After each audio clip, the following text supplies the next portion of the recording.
कोल्हापूर पालिका निवडणुकीमध्ये आता तिसऱ्या आघाडीने उडी घेतली। निवडणुकीमध्ये आप आणि वंचितची युती झाली तर 81 जागांवर उमेदवार देणार असल्याची घोषणा करण्यात आलेली आहे। तर या निवडणुकीमध्ये आम आदमी पक्ष आणि वंचितची युती झाली। कोल्हापूर पालिका निवडणुकीमध्ये तिसऱ्या आघाडीने आता उडी घेतलेली आहे।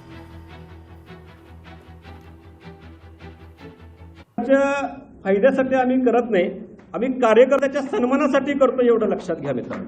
कुणाचाही इथं फायदा नाही आहे आणि कार्यकर्त्याचा सन्मान आत्मसन्मान टिकवायला पाहिजे आणि हा कार्यकर्ता पॅटर्न कोल्हापूरमध्ये सत्तेत आला पाहिजे, ही भूमिका घेऊन आज आम्ही तुमच्या समोर आलो। आम आदमी पार्टीचं चिन्ह असणार आहे, वंचितचं चिन्ह असणार आहे। जे घटक पक्ष आपल्या चिन्हासह सामील झालेले आहेत त्यांचा आम्ही सन्मान करणार। चिन्हाचं त्यांचा जो काही त्यांना मान सन्मान आहे तो आपल्याला द्यावाच लागेल।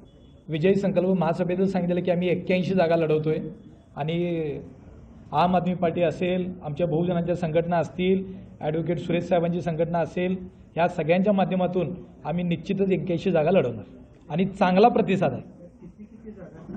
आता जागा वाटपाची चर्चा इथून पुढे चालू होईल आणि ती लवकरच आम्ही काय महाविकास आणि माहितीसारखं आम्हाला काही 2-4 दिवस लागणार नाहीत, 2-4 तासात आमचं संपून जाईल।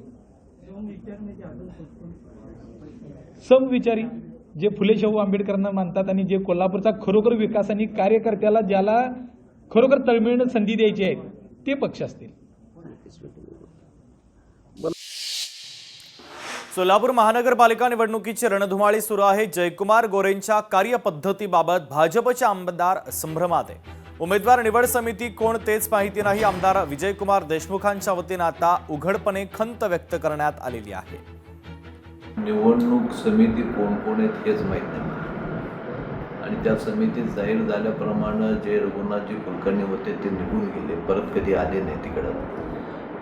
त्यामुळे वाटाघाटी कोण करणार? फक्त पालकमंत्रीच करणार का ह्या जिल्ह्याचं सगळं वाटाघाटी?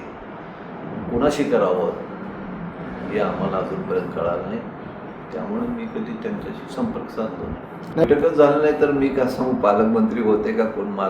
मी तर बैठक उठल्या नव्हतं, आमची आईची तब्येत ठीक नव्हतं, पण पालकमंत्री असं म्हणले नाही 3 आमदारामध्ये मी का हस्तक्षेप करत नाही। पूर्णपणे हस्तक्षेप पालकमंत्र्याचंच आहे आणि पालकमंत्री जे उमेदवार देतील ते निवडून आणण्याचं काम आमचं आहे। लोकशाही मराठी ऐका, पहा, जागरूक रहा।